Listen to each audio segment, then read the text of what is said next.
원래 제목은 광야에서라는 의미고요.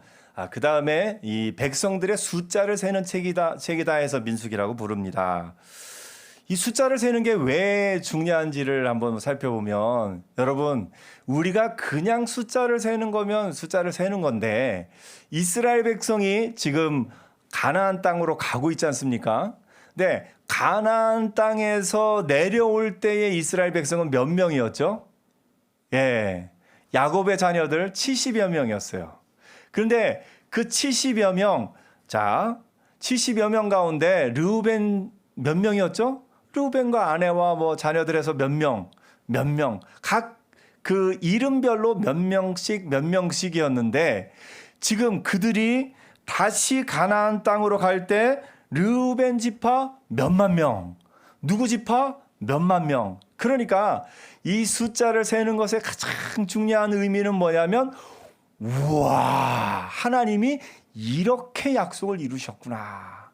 하나님이 내려갈 때는 한 가족당 1명, 2명, 3명, 몇 명 아주 적은 숫자였는데, 이들이 올라올 때 우와, 대단한 숫자인 것을 보며 놀라는 것이 이 민수기인 것을 봅니다. 여러분도 한번 생각해 보세요.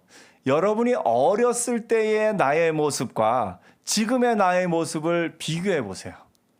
여러분이 어렸을 때 가졌던 여러분의 소박한 꿈과 여러분이 지금 가지고 있는 여러분의 그것을 하나님이 얼마나 많이 부어주셨는지를 한번 생각해 보세요. 그러면 놀라게 될 겁니다.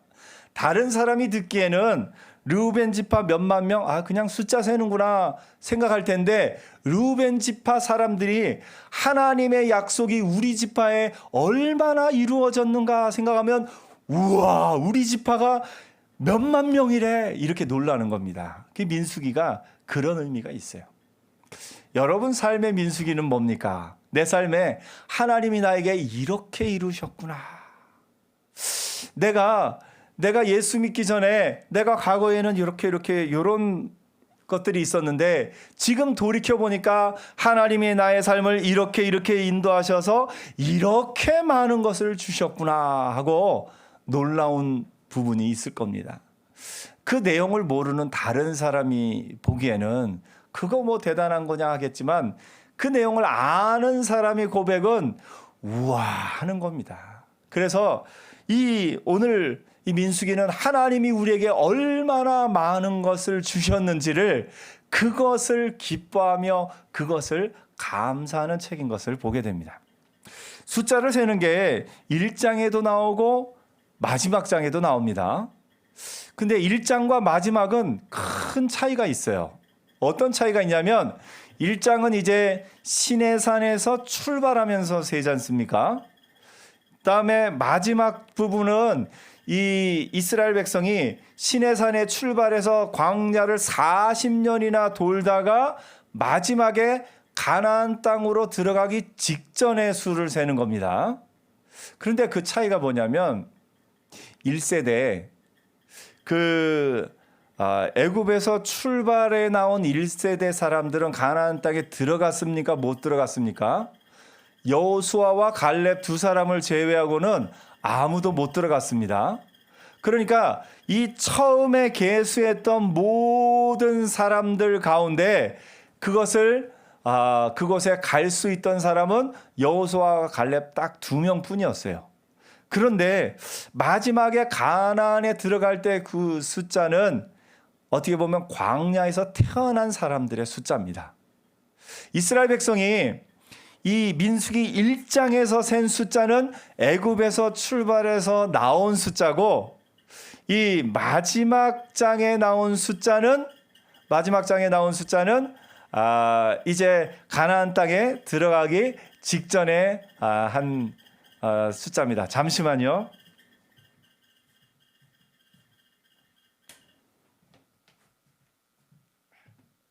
네. 이스라엘 백성의 그 숫자인데, 여러분 그 숫자가 같을 것 같습니까? 다를 것 같습니까? 어떨 것 같아요? 이스라엘 백성이 애굽 땅에서 나올 때의 각 지파별로 숫자를 셌잖아요. 그리고 그 가운데 1세대 20살 이상 됐던 사람들 1세대 가운데 그들은 가데스 바네아 광야에서 12정탐꾼을 보내잖아요. 12정탐꾼을 보냈는데 그들이 믿음으로 선택하지 못하고 그 12정탐꾼의 이야기를 듣고 우린 못 들어간다라고 생각을 하고 막 좌절하고 절망하며 하나님을 원망했어요. 그로 말미암아서 1세대 사람들은 가나안 땅에 아무도 못 들어갑니다. 그러니까 마지막 장에 나온 그 숫자는 가나안 땅에 들어갈 수 있는 사람의 숫자인데 놀랍게도 1장에서 세웠던 숫자하고 마지막 장에 세웠던 숫자가 크게 차이가 나지 않습니다. 그 얘기는 뭐냐면 광야를 거치며 많은 사람이 또 이 땅에서의 생애를 마감했지만 하나님이 결국은 그 자녀들을 통해서 동일하게 채우시고 가나안 땅으로 들어가게 하신 것을 우리가 성경을 통해서 볼 수 있습니다. 여러분, 이 모세오경 5권을 보면 창세기, 출애굽기, 레위기, 민수기, 신명기인데요. 각 권의 내용이 이제 3개의 중요한 지역을 중심으로 이루어집니다. 애굽 땅에서, 시내산에서, 그리고 요 가나안 땅으로 들어가기 직전 느보산에서요. 처음에 애굽 땅에 들어갈 때까지의 이스라엘의 삶을 다룬 책이 창세기예요. 하나님이 요셉을 통해서 이스라엘 백성을 애굽에 들어가기까지 어떤 역사가 이루어졌는가 하는 게 창세기고, 애굽 땅에서 출발해서 시내산까지 온 게 뭐예요? 출애굽기예요. 이 출애굽기 후반부와 이 시내산에서 받은 계명에 대해서 쓴 책이 레위기입니다.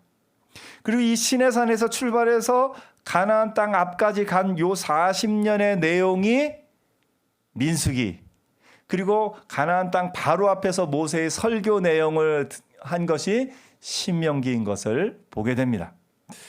이처럼 이 민수기는 시내산에 출발해서 이 가나안 땅 바로 앞까지의 내용인데, 이 전체 5권의 내용이 우리의 삶과 참 닮아 있어요. 이스라엘 백성이 오늘 오전에도 말씀드렸습니다만 애굽 땅에서 뭐 하고 있었어요? 국고성. 이 땅에서 왕의 재산을 쌓는 성이에요. 국고성 비돔과 라암셋을 짓던 이스라엘 백성이, 이 땅에 재물을 쌓아놓는 그 성을 짓던 이스라엘 백성이 그것을 떠나서 하나님이 주실 곳으로 가나안 땅으로 들어가는 것이 이 모세오경 전체의 흐름 속에 있습니다. 우리의 인생도 예수 믿기 전에는 이 땅에서의 삶을 채우려고, 이 땅에서 더 많은 것을 소유하려고 살아가던 우리의 인생이 하나님의 은혜로 그 길을 떠나서 광야 생활을 하면서 광야 생활 가운데 그 모든 것을 마치고 하나님이 예비하신 가나안 땅으로 들어가는 것이 우리의 인생과 이 이스라엘 백성의 삶이 이어져 있는 것을 봅니다. 그래서 이 민수기의 내용을 한 단어로 요약하면 광야 40년이다라고 볼 수 있습니다. 광야의 40년의 그 기간을, 이스라엘 백성의 그 역사를 기록한 책이 이 민수기입니다. 이 광야 40년의 역사를 기록했는데, 광야 40년 동안 이스라엘은 어떻게 했을까요? 사실은 이 내용은 이스라엘의 철저한 실패입니다. 이스라엘 백성은 어떤 모습이냐면 결혼하자마자 우리 이혼해 라고 말하는 아내와도 같은 모습이에요. 하나님의 백성이 되어서 이제 그 여정을 출발하자마자 우리는 다른 신 섬기겠어요. 뭘 만들었죠? 금송아지를 만들고 하나님을 원망하고 차라리 애굽에 있었으면 좋았을 거라고 하면서 결혼하자마자 이혼을 말하는 사람처럼, 내가 왜 결혼했는지 후회한다라는 많은 사람처럼 그렇게 하나님의 뜻을 따르지 않고 거부하고 하나님 명령을 거부하고 하나님을 원망하고 지낸 것이 이스라엘의 광야 40년입니다. 반면에 그것을 끝까지 참으시는 하나님의 모습을 봅니다. 이스라엘 백성의 그 하나님을 원망하고 하나님의 명령을 어기는 그것을 끝까지 참으시고 긍휼히 여기셔서 출발할 때 이스라엘 백성이나 가나안 땅에 들어갈 때 이스라엘 백성이 그 수를 유지하게끔 하신 분이 하나님이신 것을 보게 됩니다. 이 세상은 광야와도 같습니다.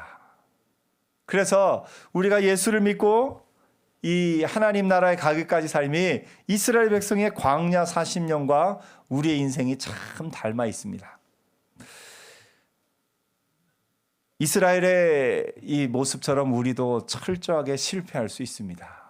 예수 믿자마자부터 시작을 해서 우리가 예수 믿는 것이 참 귀한 것임에도 불구하고, 예수 믿는 우리의 인생이 참 귀한 것임에도 불구하고 내가 죄악 가운데 혹은 예수 믿지 않는 그런 모습들을 부러워하기도 하면서 예수 믿지 않는 그런 사람들을 또 오히려 그 길로 쫓아가기도 하면서 살던 그런 우리의 실패와 그런 역사가 우리 인생 가운데도 있는 것을 봅니다. 그럼에도 불구하고 그런 우리를 끝까지 사랑하고 품어주시는 하나님, 그 하나님으로 인해서 이 광야 생활을 마치고 가나안 땅에 들어갈 때 하나님이 우리에게 그 부어주신 그 사랑을 기억하면서 가나안 땅에 들어가기 직전에 그 느보산에서 모세가 한 설교가 신명기인데, 신명기의 마지막에 이렇게 말합니다. 이스라엘이여 너는 행복자로다. 너희와 같이 하나님의 사랑을 받은 사람이 누가 있느냐 하면서 이스라엘을 향해서 이 모세가 설교한 내용이 나옵니다. 우리도 아마 우리의 인생의 광야길을 다 마치고 나서 나의 모든 실패와 나의 모든 연약함에도 불구하고 끝까지 나를 사랑하시고 나를 붙잡아 주시고 나를 인도하신 그 하나님의 은혜를 기억하며 나의 인생은 참 행복한 인생이었노라고 말할 그날이 올 줄 믿습니다. 이스라엘의 실패를 보면서 우리가 배워야 될 것은 우리는 동일한 실수를 해서는 안 되겠다. 동일한 실수를 해서는 안 되겠다. 그러면서 또한 이스라엘의 이 모습을 보면서 이스라엘이 하나님의 명령대로 그 계수하면서 우리 지파가 이렇게 됐구나, 우리 지파가 이렇게 됐구나 기뻐했던 것을 보면서 우리도 우리의 인생에 하나님이 주신 복을 세워보며 하나님이 나에게 이것도 주셨구나, 하나님이 이것도 주셨구나, 받은 복을 세워보는 그런 은혜도 저와 여러분에게 있기를 축복합니다.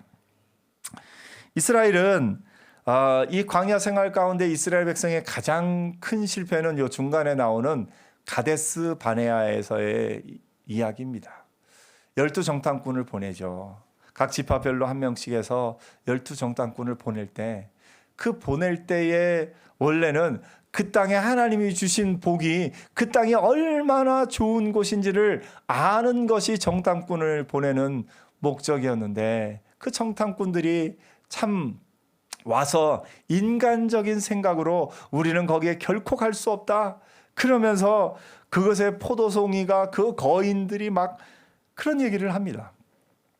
그러면서 우리는 갈 수 없다, 사람의 인간적인 시각으로 얘기하는데, 인간적인 시각으로 얘기하는 그 말을 듣고 이스라엘 백성 전체가 괴로워합니다. 그러면서 차라리 우리가 하면서 자신들의 그런 어떤 것을 원망하는 말을 합니다. 그때 하나님이 노하셔서 너희 말이 내 귀에 들린 대로 내가 너희에게 행하리라. 원래 이 말씀은 이스라엘 백성의 그 원망의 말대로 그들을 또 차라리 우리가 죽었으면 좋겠다 말한 그대로 실제로 굉장히 많은 수가 죽음에 이르게 됩니다. 그때 모세가 하나님 앞에 주의 긍휼하심을 바라면서 중재하는 마음으로 기도를 하게 되고, 하나님이 그 뜻을 돌이키사 다시 이스라엘을 살리신 내용이 이 민수기 전체의 한가운데 핵심 부분에 있는 것을 봅니다. 그래서 이 이스라엘의 이 광야 40년 역사에서 중요한 것은 뭐냐면, 인간적인 시각으로 이 삶을 해석할 것인가, 하나님의 시각으로 이 삶을 해석할 것인가 하는 것이 중요합니다. 이스라엘 백성이 자신들의 10명의 정탐꾼, 더 많은 수의 정탐꾼의 소식 이야기를 듣고 인간적인 시각으로 바라봤을 때 우리는 갈 수 없다 하면서 원망하는 그 이스라엘의 모습을 봅니다. 그러나 그 중에 2명 여호수아와 갈렙은 하나님의 관점에서 그 사건들을 바라기 때문에 우리는 갈 수 있다, 하나님이 하실 것이다 하면서 믿음으로 나아가는 것을 보게 됩니다. 이게 민수기의 가장 핵심부에 있는 사건이라고 볼 수가 있죠.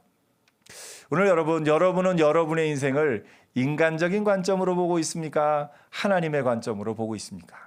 인간적인 관점으로 보면 이래서 안 되고 저래서 안 되고 이래서 불안하고 저래서 염려되고 이래서 분노하고 모든 일 가운데 우리의 마음을 괴롭게 하고 어렵게 하는 일들밖에 없습니다.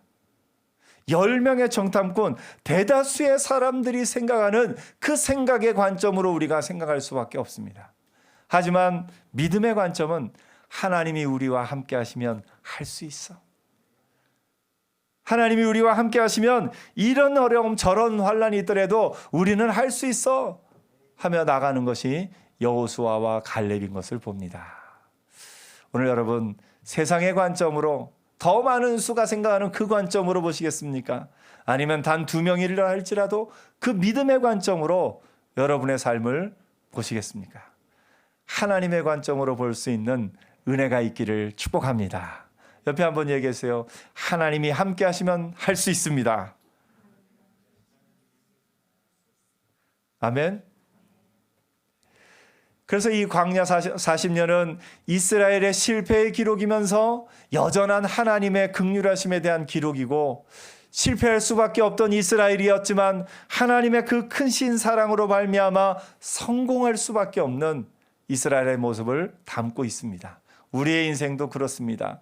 실패할 수밖에 없는 우리의 인생이지만 여전한 하나님의 사랑으로 말미암아 성공할 수밖에 없는 우리의 인생인 것을 우리가 믿음의 눈으로 보는 은혜가 있기를 축복합니다. 광야는 또 이 광야 40년의 중요한 배경이 되는 공간은 광야입니다.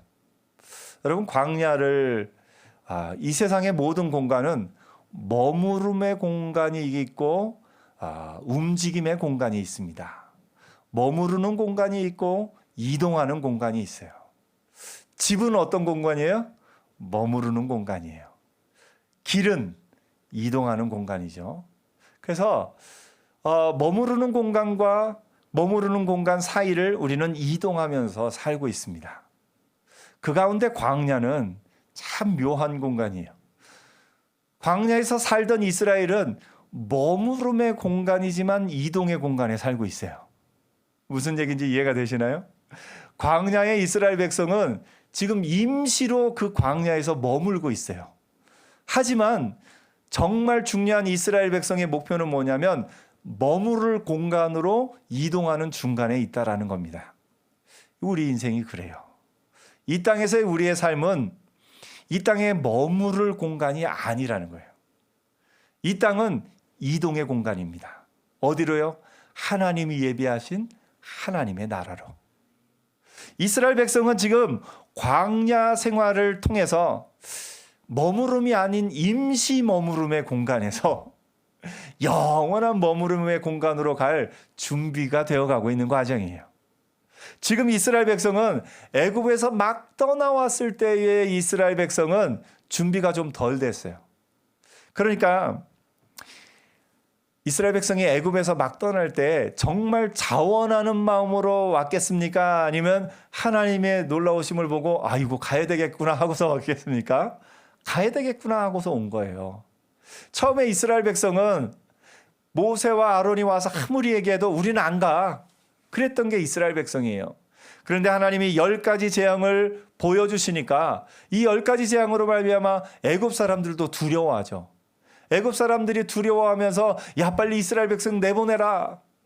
이스라엘 백성도 마찬가지예요. 하나님을 귀로 들어는 알고 있고 부모님으로부터 전해 들어서는 알고 있지만 그 땅이 너무 좋은 거예요. 나일강의 삼각주 그 비옥한 땅이 너무 좋은 거예요.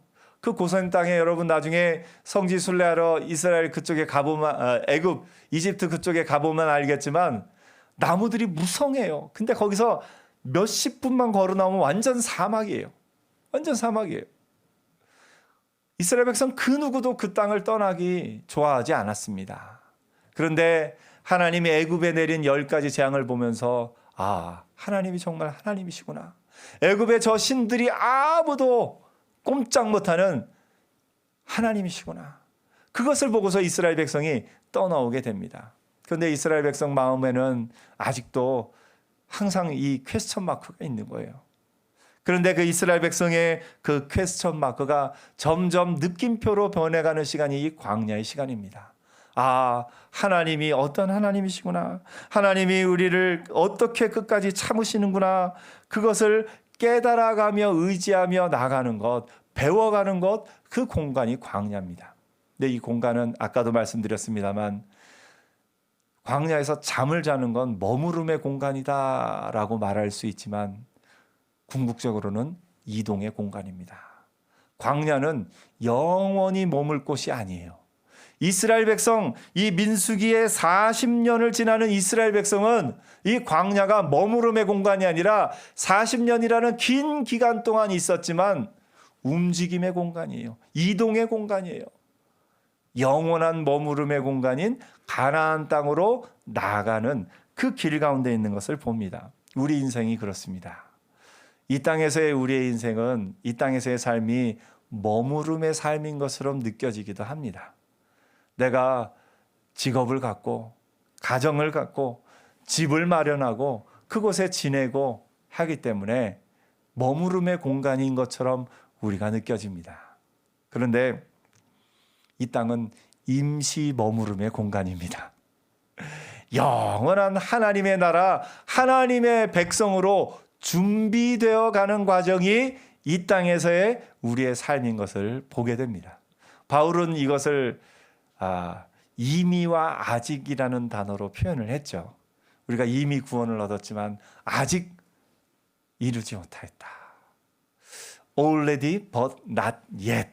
이미 하나님의 백성이 되었지만 하나님 예수 그리스도 다시 오실 그날에 완성될 그 하나님의 나라를 꿈꾸었던 것을 봅니다.